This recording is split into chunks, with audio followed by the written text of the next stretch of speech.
बहुत दिन से लोगों की नजर थी कि महाराष्ट्र में जो एकनाथ शिंदे की सरकार बनी है उसका मंत्रिमंडल का विस्तार कब होगा।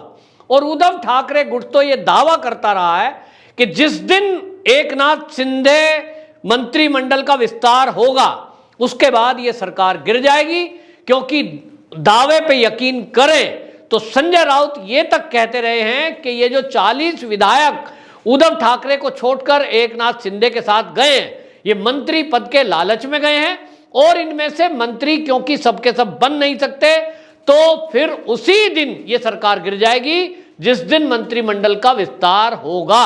इसके उलट जो एकनाथ शिंदे हैं ये उद्धव ठाकरे को झटके पर झटका दिए जा रहे हैं। जो उद्धव ठाकरे एकनाथ शिंदे की सरकार गिरने की इंतजार कर रहे हैं, मंत्रिमंडल के विस्तार के बाद वो विधायक की विद्रोह के सपने देख रहे हैं, उनको अब एकनाथ शिंदे ने एक और झटका दिया है, और वो झटका ऐसा है कि उससे उद्धव ठाकरे का उबर पाना नामुमकिन दिखाई देता है। जी हां, मैं बात कर रहा हूं ठाकरे परिवार की। जी, अब ये झटका जो लगा है ये ठाकरे परिवार की तरफ से ही लगा है, और ठाकरे परिवार में शिवसेना के जो वारिस हैं वो केवल उद्धव ठाकरे ही नहीं है, क्योंकि बाला साहब ठाकरे जी के बेटे, अब जो एक सबसे बड़े बेटे थे वो इस दुनिया में नहीं है, लेकिन उनका पोता, बाला साहब ठाकरे जी का एक और पोता, अब वो एकनाथ शिंदे गुट में शामिल हो गया है। जी हां, आपको बताएं उस पोते का नाम है निहार ठाकरे। ये निहार ठाकरे जो है इनके पिता का नाम था बिंदु माधव। आपको बताएं बाला साहब ठाकरे के 3 बेटे थे। सबसे बड़ा बेटा था बाला साहब ठाकरे जी का, उसका नाम था बिंदु माधव, और ये सबसे बड़े थे, लेकिन ये राजनीति में नहीं आए और ये फिल्म मेकिंग का काम करते थे, फिल्म के निर्देशक थे। इनकी 1996 में एक कार दुर्घटना में मौत हुई है, लेकिन अब ये सवाल उठ रहा है ये मौत हुई थी, स्वाभाविक थी, या ये कोई साजिश थी। कुल मिलाकर के इनका बेटा इस समय जिंदा है, और बेटा है निहार ठाकरे जो एकनाथ शिंदे से मिला है, उनको बुके देकर उनका स्वागत किया है। और जब ये पत्रकारों ने सवाल किया कि क्या आप राजनीति में आ रहे हैं, तो उन्होंने ये कहा कि मैं राजनीति में आऊंगा तो एकनाथ शिंदे जी के साथ आऊंगा। यानी बिल्कुल साफ है कि अब बाला साहब ठाकरे जी के इस समय 2 पोते आमने सामने हैं। एक है आदित्य ठाकरे जो उद्धव ठाकरे के बेटे हैं, और एक है निहार ठाकरे जो कि सबसे बड़े बेटे जो बिंदु माधव हैं उनके बेटे हैं। हक किसका, अगर शिवसेना पे हक की बात आएगी, और यह बात अगर उठती है शिवसेना के अंदर से कि जो ठाकरे परिवार है वही शिवसेना का मालिक है या वही वारिस उसको चलाएंगे, जैसा कि अभी तक संजय राउत हमेशा बयान देते रहे हैं कि शिवसेना जो है वो असली शिवसेना तो वही रहेगी जहां ठाकरे परिवार रहेगा। तो अब सवाल पूछा जाएगा कि ठाकरे परिवार का मतलब क्या केवल उद्धव ठाकरे है, या बड़े वाले जो बेटे थे उनके पोते, उनका बेटा जो है वो भी ठाकरे परिवार में गिनती में आता है। अगर हम आमतौर पर हिंदू परिवारों की बात करें या किसी भी परिवार की बात करें तो सबसे पहले पिता का जो अधिकार है वो किसके ऊपर होता है, अधिकार या जिम्मेदारी, दोनों बड़े बेटे पर आती है। और बड़ा बेटा बिंदु माधव थे, वो अब दुनिया में नहीं है, उनका बेटा वारिस है, तो जिम्मेदारी एक तरह से उनकी हुई। इसी तरह उद्धव ठाकरे, और तीसरा बेटा था जयदेव ठाकरे। यानी 3 बेटे बाला साहब ठाकरे जी के थे, एक दुर्घटना में चले गए लेकिन 2 अभी भी जीवित हैं। तो सवाल यह है कि जो शिवसेना है इसके मालिक उद्धव ठाकरे ही क्यों, इसको लेकर अब सवाल उठेगा। और यह सवाल अब इसलिए और ज्यादा गर्मा गया है क्योंकि जो सबसे बड़े बेटे थे बाला साहब ठाकरे जी के, उनका जो बेटा है वो अब एकनाथ शिंदे गुट में जाके शामिल हो गए हैं। निहार ठाकरे ने बाकायदा मीडिया में ये बयान दिया है कि मैं अगर राजनीति में आऊंगा तो एकनाथ शिंदे जी के साथ आऊंगा। इसका मतलब ये भी है कि ठाकरे परिवार के अंदर अंदर ठीक नहीं चल रहा है, और उद्धव ठाकरे से लोग नाराज हैं, परिवार के लोग भी नाराज हैं। यह हमें दिखता है कि जब पार्टी की सत्ता संभालने की बात आई थी, सबसे पहले राज ठाकरे को अलग कर दिया गया था।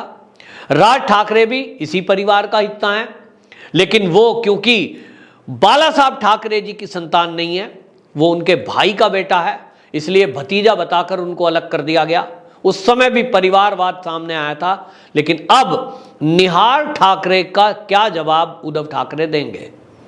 उद्धव ठाकरे का अपना बेटा आदित्य ठाकरे, जिसको उन्होंने मंत्री बनाया, और उनके मंत्रिमंडल पर, उनके मंत्री पद पर अनेक सवाल भ्रष्टाचार के उठे।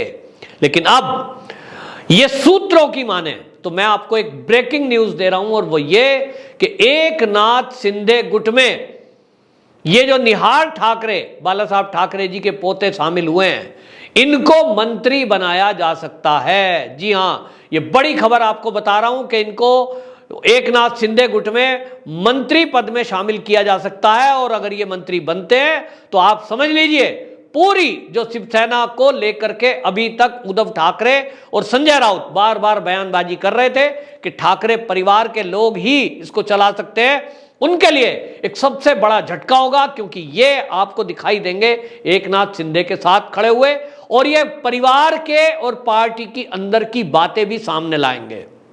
बहुत सारे रहस्य ऐसे हैं जो अभी परिवार के उजागर नहीं हुए। राज ठाकरे जी ने भी कभी कभी बातें बोली हैं, लेकिन खुलकर अभी तक सामने नहीं आ पाई, क्योंकि उनको लगता था कि अगर उन्होंने कोई खुलकर बोला तो उनके ऊपर कुछ हमले हो सकते हैं। जैसा पिछले दिनों नारायण राणे ने खुलासा किया कि जो भी शिवसेना में ठाकरे परिवार के विरुद्ध जाने की कोशिश करता है, थोड़े दिन बाद उसकी मृत्यु हो जाती है या उसकी हत्या हो जाती है, या हत्या कराने की सुपारी दे दी जाती है। इस तरह के एलिगेशन लगाए थे। हालांकि मैं इसकी तकदीर नहीं करता, क्योंकि ये आरोप हैं, इसके पीछे तथ्य क्या है वो नारायण राणे जानते होंगे। लेकिन नारायण राणे ने ये कहा था कि उनको भी मारने की कोशिश की गई थी और एकनाथ शिंदे को भी मारने के लिए सुपारी दे दी गई थी। एक बात से शक पैदा होता था, और वो ये कि क्या उद्धव ठाकरे जी ने एकनाथ शिंदे का जान को खतरा होने के बावजूद, ये जानते हुए भी उनकी सुरक्षा हटाई थी? अगर हटाई थी तो मामला शक में आता है। नारायण राणे ने जो सवाल उठाए थे, अगर वो सही है तो मामला बहुत गंभीर है। अब देखना होगा कि एकनाथ शिंदे जी के साथ जब निहाल ठाकरे मिले हैं तो वो क्या जिम्मेदारी संभालते हैं, मंत्रालय लेते हैं कि नहीं लेते हैं। और अभी तक जो सूत्र हैं उनके अनुसार जो फॉर्मूला बना है मंत्रिमंडल के विस्तार का, ये मंत्रिमंडल के विस्तार का फॉर्मूला तय हो गया है। इसमें 65 और 35 का फॉर्मूला बना है। 65% बीजेपी के मंत्री रहेंगे और 35% एकनाथ शिंदे के गुट के लोगों को मंत्री बनाया जाएगा। अब इस प्रतिशत को अगर हम मंत्री पद में देखें तो एकनाथ शिंदे गुट के 15 मंत्री बनाए जा सकते हैं, 14 से 15, और भारतीय जनता पार्टी के 24 से 25 ये मंत्री बनाए जा सकते हैं। यहां आपको यह भी बता दूं कि एकनाथ शिंदे गुट में जो लोग शामिल हुए हैं उन 40 विधायकों में 9 ऐसे हैं जो उद्धव ठाकरे के साथ जब थे तब वो मंत्री थे, यानी 9 लोग तो मंत्री पद छोड़कर आए हैं, तो निश्चित रूप से उनको तो मंत्रालय मिलेगा ही मिलेगा। इसके अलावा और 6 के करीब मंत्री पद नए सृजन किए जाएंगे, नए लोगों को मिलेंगे। वो कौन लोग होंगे ये देखने की बात होगी, और देखना यह भी है कि क्या एकनाथ शिंदे के इस मंत्री पद के विस्तार के बाद, जैसा कि अभी तक संजय राउत और उद्धव ठाकरे दावा करते रहे हैं कि मंत्रिमंडल का विस्तार होगा, तो यह गुट टूट जाएगा। देखना होगा यह गुट टूटता है कि नहीं। हालांकि एकनाथ शिंदे और भारतीय जनता पार्टी के जो लीडर हैं, अगर उनकी बात माने तो एकनाथ शिंदे के साथ जो 40 विधायक आए हैं, जो 12 सांसद आए हैं, उनका कहना यह है कि हम किसी लालच में नहीं आए। उनका कहना यह है कि हम किसी लालच में नहीं आए, किसी मंत्री पद के चक्कर में नहीं आए, हम केवल विचारों के लिए आए हैं। और विचार यह है कि उद्धव ठाकरे के साथ रहते हुए हमारी कोई सुनवाई नहीं हो रही थी, हमारी बेकदरी हो रही थी, हमारा निरादर हो रहा था, और एनसीपी के नेता भ्रष्टाचार कर रहे थे, हमारे हिस्से केवल बदनामी आ रही थी। और इसलिए हमने उद्धव ठाकरे का साथ छोड़ा, क्योंकि एकनाथ शिंदे एक ईमानदार और पार्टी के कार्यकर्ताओं से, जमीनी से जुड़े हुए स्तर के कार्यकर्ता हैं, हमारी बातें सुनते हैं, हमारे दुख सुख में शामिल होते हैं, इसलिए हम इनके साथ आए हैं, ना कि किसी मंत्री पद के लालच में। तो ये जो बयान एकनाथ शिंदे गुट की तरफ से जो विधायक हैं उनके आए हैं। निश्चित रूप से अब देखना होगा कि ये बयान वाकई में उन्होंने दिल से दिए हैं या केवल मीडिया में बयानबाजी। जहां तक सूत्रों की माने तो महाराष्ट्र से जो राजनीतिक विश्लेषक हैं, जो पत्रकार हैं और जो एकनाथ शिंदे गुट के जो विधायकों को निकट से जानते हैं, उनका कहना यह है कि यह मंत्रिमंडल पद का विस्तार होगा। इसके बाद भी ये सरकार अगले 2.5 साल आपको चलती नजर आएगी, यानी सरकार कहीं जाने वाली नहीं है।